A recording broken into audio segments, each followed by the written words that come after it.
We're Hassani and Danielle Pettiford, and we're a real couple with real problems who almost called it quits. I was very frustrated. I became very disconnected, very jaded and cold. We have 4 children, going on 20 years of marriage, and we practice what we preach. Our mission, to change the way couples relate to one another and teach them the skills needed to improve the quality of their relationships. This is the Couples Academy Show. Well, good morning, everyone. Welcome to the Couples Academy Show. My name is Hassani, and Danielle, I think, is frozen.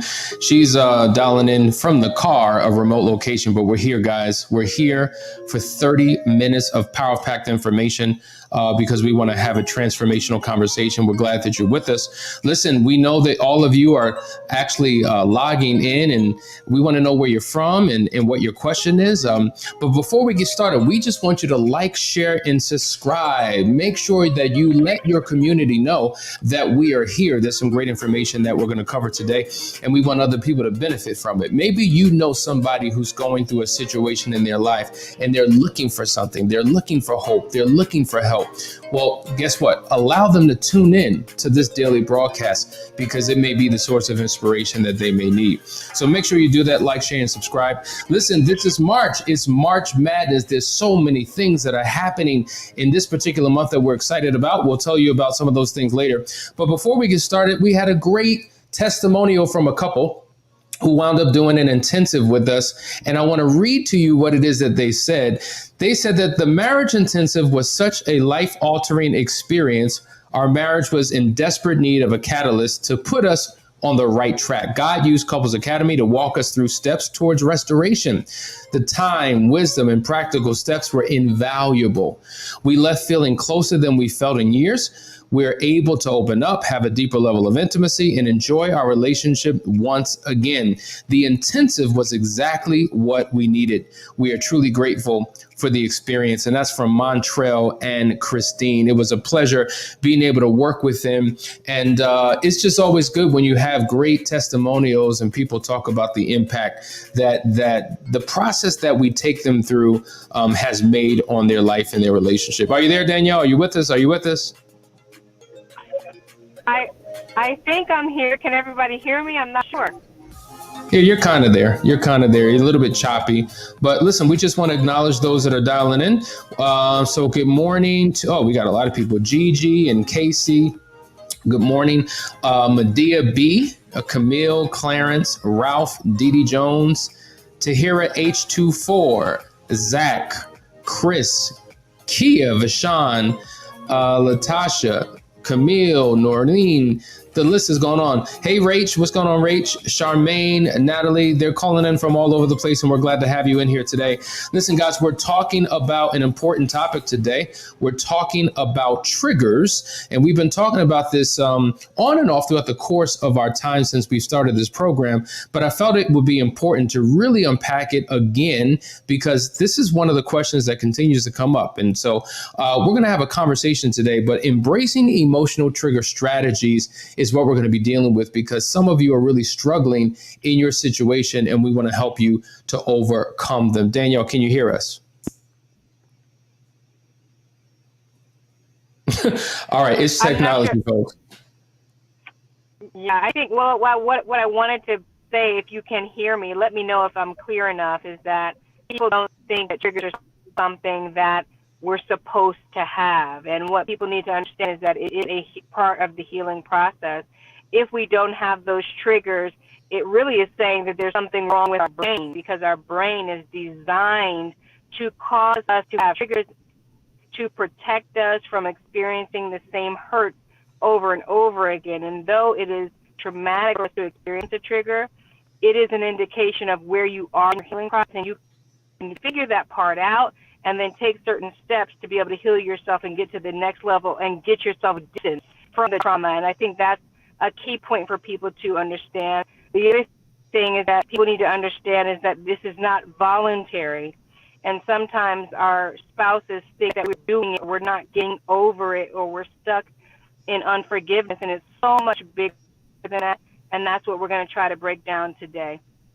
Absolutely. Listen, we had a text message that came in over the weekend, a question that I want to actually speak to that'll lead us into this conversation. And it's anonymous. And it says, would you please explain the difference between living in a happy moment versus having a happy, healthy relationship? Some of the betrayed spouses feel that because they are free from the infidelity and because that they're at home now and they got everything off their chest, and because we're going out on dates and he's making breakfast and he's learning how to love his spouse, that we're in a happy space. But there's a difference between a happy moment and a happy season in the relationship. Never does he ask, can we have a conversation? He doesn't want to pursue counseling. He doesn't want to read a book. All he wants to do is focus on the niceties of the relationship. And every time I bring something up, he's triggered because I'm triggered, and it causes us to spiral down.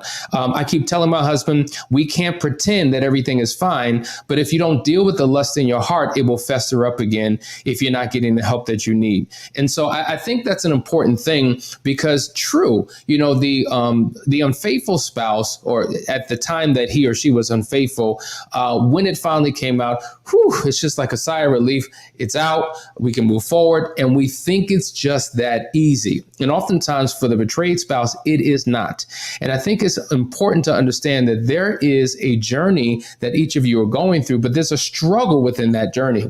And if you're the betrayed spouse, you know this journey all too well. And it's met with all types of triggers and emotional thoughts, flooding thoughts that come through your mind. And so someone said to me before, as they were explaining what they actually went through when the information came out, they said that it was equivalent to somebody dropping a bomb. Think about this. Think about being in war, and you have a military on the ground who's fighting, but then you have the Air Force that flies in, drops a bomb, a nuclear bomb, everything explodes, and then they just go off. And there's devastation left behind. That's what it's like when you have just revealed, or it has been revealed, that your spouse has been unfaithful. It's like having a bomb explode in your life. Everything was normal. Everything was fine. Just think about Hiroshima and Nagasaki. Remember when the Americans dropped these bombs in Japan, how people were playing in the park, people were eating at a cafe, people were at work, people were at school. And then out of nowhere comes this bomb that devastates their entire life. And many people died. Many people died. But the reality is there are so many who actually lived through the aftermath of that explosion. And they said, because we have a men's group, and they were saying in the men's group, think about a bomb going off in the shrapnel still being stuck in your body. Years later, like that pain is still there. You still have the evidence of what has happened still attached to your physical body. And they were making that parallel to what happens when an affair occurs and you're forced to pick up the pieces and deal with it. And so there was a visual, we were talking about this video that really captures for the betrayed spouse what it's like that your unfaithful partner is going through in the aftermath of the affair. And so what you're about to see is a war scene. Now, as you see this, I want you to think about the devastation that you're going to view. Now, when we see this type of devastation, the assumption is made, oh, everyone died, everyone moved on. But think about those who actually had to live through what you're about to see. We're going to go to this video and unpack it in just a second.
Give us a minute.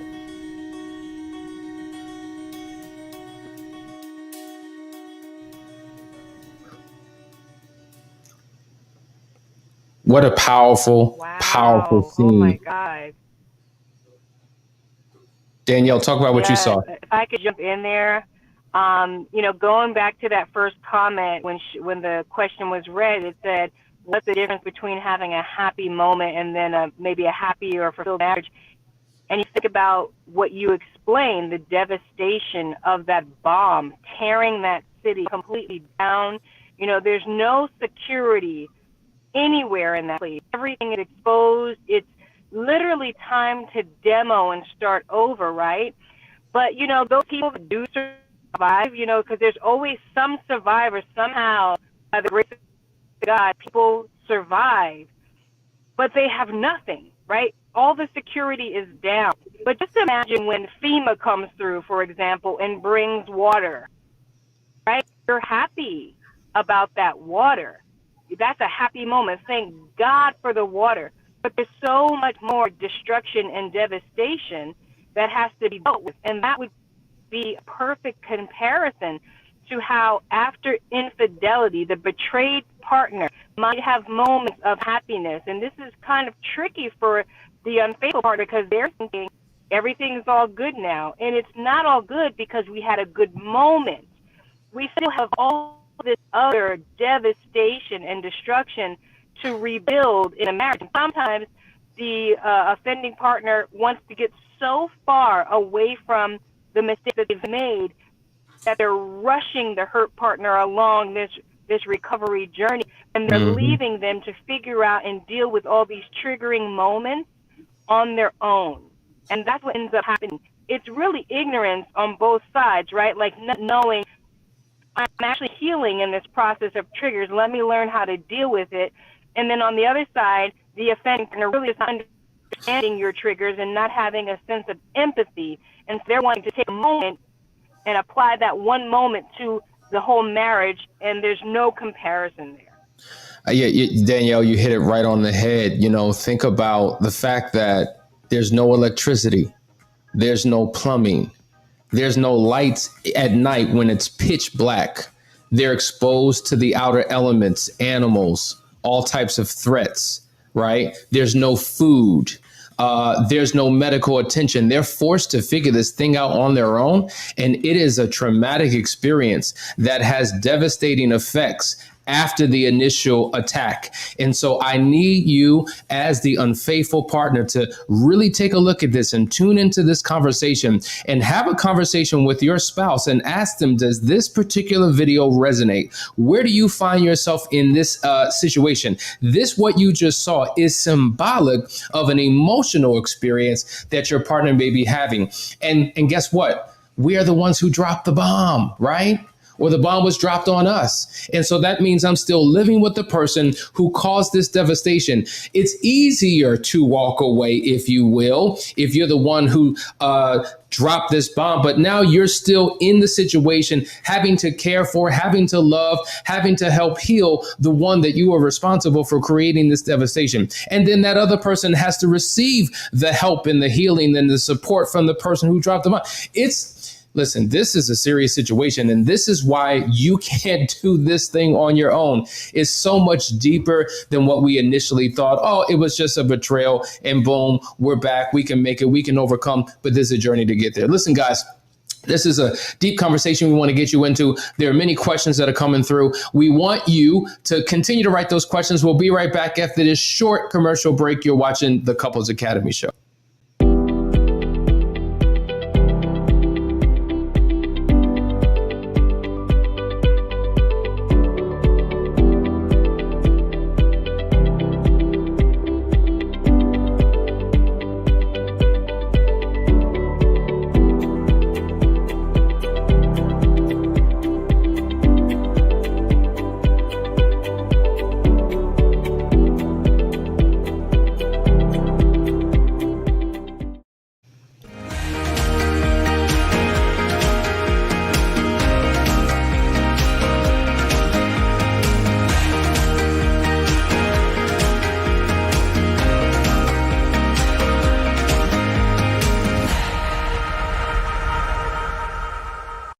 Hey guys, we're back. We're having a great conversation. We're talking about emotional triggers and what we need to do to overcome them. But listen, this has got this chat blowing up. We want to go straight to the comments and read what the people have to say. And guess what, guys? I have my glasses on. I can read. So here we go. Vincent says, y'all pray for me that the Lord give me the strength to just let it go. Everything I do and say is turned negative. I can't even say good morning without it being turned sideways. It's been 8 months and I guess I'm the trigger. 8 months of her travel nursing and being alone. I had to let go and let God. Yes, you need to let go and you need to let God, and understand that when we're talking about God, we're talking about the Spirit of God and the system that he put in place, the presence of God and the principles that he put into the earth. And so you need to get anchored into his principles and into his system. And guess what? A support system is a part of that process. So do whatever you can to get the help that you need. Find a great book, continue to tune in, sit down with your wife and have these conversations because it will help. Danielle, you have something to say?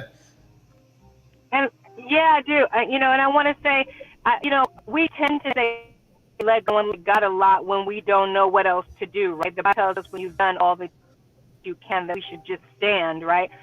I just want to make sure that we are doing all that we can, because a lot of times we're at let go and let God stage because we have not done the work, the research to find out what we can do to support and show up. Remember, guys, we can only come to the table with what we have in us, right? If we don't have love, we can't give love. If we don't have wealth, we can't share wealth. Like, we can only give what we have. And so if you're missing some components, right? You're missing empathy, if you're missing love, if you're missing the ability to communicate, the ability to listen, which are all gifts and very wonderful gifts in relationship, then get busy researching to acquire those things so that you can actually say that you've done all that you can.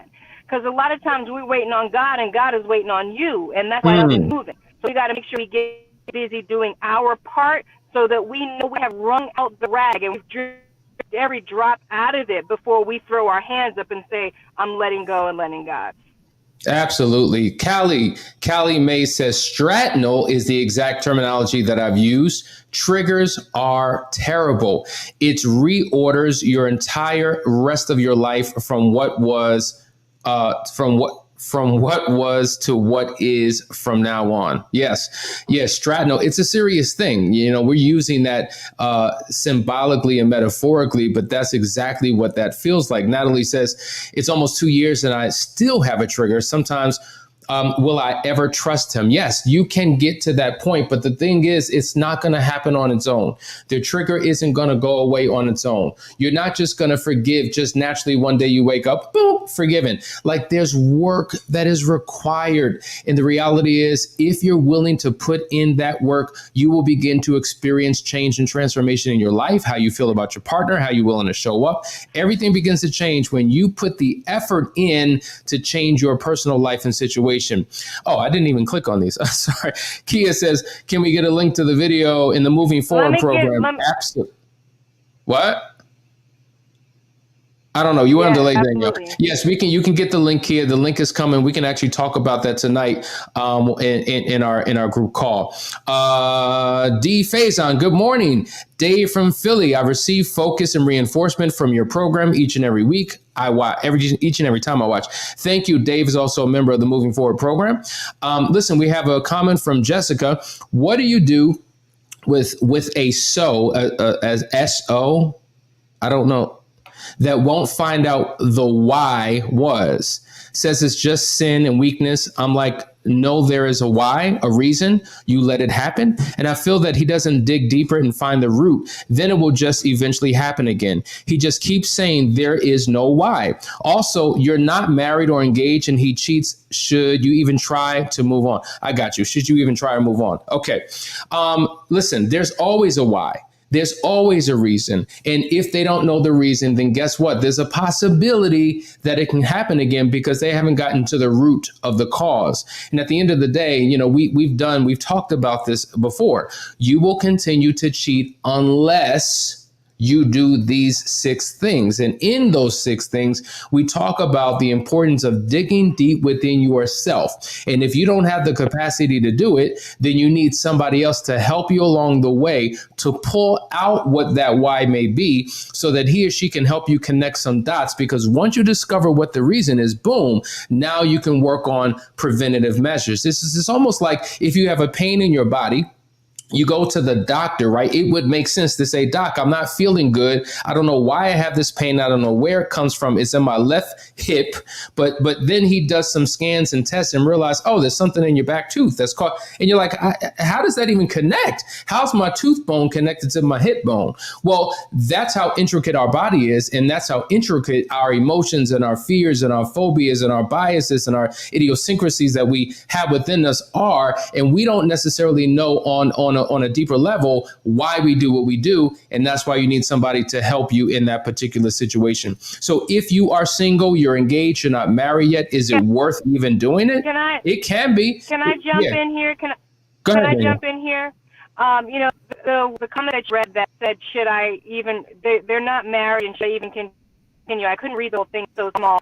But, one thing that I see a lot is, talking to folks who, when they are in front of us, they've experienced infidelity, and there has been infidelity from the very beginning.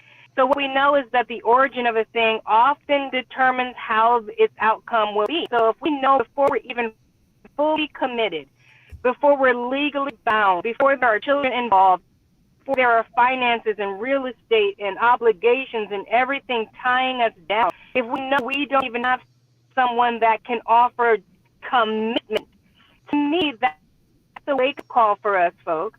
Like, a lot of times we walk blindly into these situations and we don't have a friend or anybody in our circle that will straight up tell you the truth of the thing. If you're not bound to a relationship, if there's nothing holding you and you're already dealing with these kinds of problems, it's strong indication of a couple of things. Number one, if you do that there's something to fight for there, that you would get into some counseling that would dig deep to help find out if this is worth fighting and if there is some resolution that can come out of it. But the main thing is for you to get some counseling to build up your own inner strength so that you can see differently and make different choices for yourself, because these things are just like these choices we make and these situations that we find ourselves in are just the symptoms of a deeper issue within. Once we deal with those issues and strengthen that, we start making better situations and our entire lives change. So I wouldn't say, to look at this relationship as something that you got to stick with if you're not even bound. Look at if it's worth your time. Yeah, excellent point, Danielle. And it's a little choppy, but I think we're getting the heart of what you're saying. It's a relevant point. That you really need to see, is this thing worth your time? And what is he willing to do? What are you two willing to do to course correct? And my thing is, if a person's not willing to put forth the effort and you're not even married yet, then that's a sign that says, maybe we need to reevaluate. Okay, so my people are telling me that SO is significant other. See, I'm not, I had to be told what LOL was just 2 months ago. So I'm figuring this thing out as we go along. So please, folks, don't put stuff like that, because I'm gonna be looking at you like, huh? What? And then you're gonna be looking at me like I'm crazy. But listen, let's unpack what this trigger is. Some people said, wow, this video was very, very explanatory. It really helped me to get an idea of what a trigger is. But a trigger is a word, a person, an event, or an experience that touches off an immediate emotional reaction. It's like being startled by a noise. Like, imagine somebody slams the door and you're startled by it. But what happens is, even though the door slammed a second ago, right, and you have the initial emotional reaction, 2 hours later, it's like you're still impacted by the slam of that door. Right. And so what happens is, sometimes the emotional reaction that you have to something can be excessive and last longer than what makes sense for that particular event. Likewise, when an affair occurs, and I'm reading some of your comments, it may have happened a year ago, it may have happened 2 years ago, but I'm still impacted today. Right. So that is the trigger. And what happens is, you're bringing your past experience into your present every time you feel what it is that you felt, right? Listen, guys, there's so many things that we can talk about with this topic. We're just scratching the surface. We're just getting started. We're going to have to do part 2 tomorrow and continue this conversation because it's getting good. So do me a favor. If you have a question about triggers, post it right here, right now, because we want you to begin to get the answers to your situation so that you can walk in your freedom and you can have the best relationship you can ever have. Listen, tomorrow we're going to be talking about some great events that we have coming up in March and April. We want you to stay tuned. Listen, guys, you're watching the Couples Academy Show. We love you, and we will see you in the AM. Take care. If you would like to be a guest on our show, or if you're interested in one of our restoration programs, contact us today at couplesacademy.org.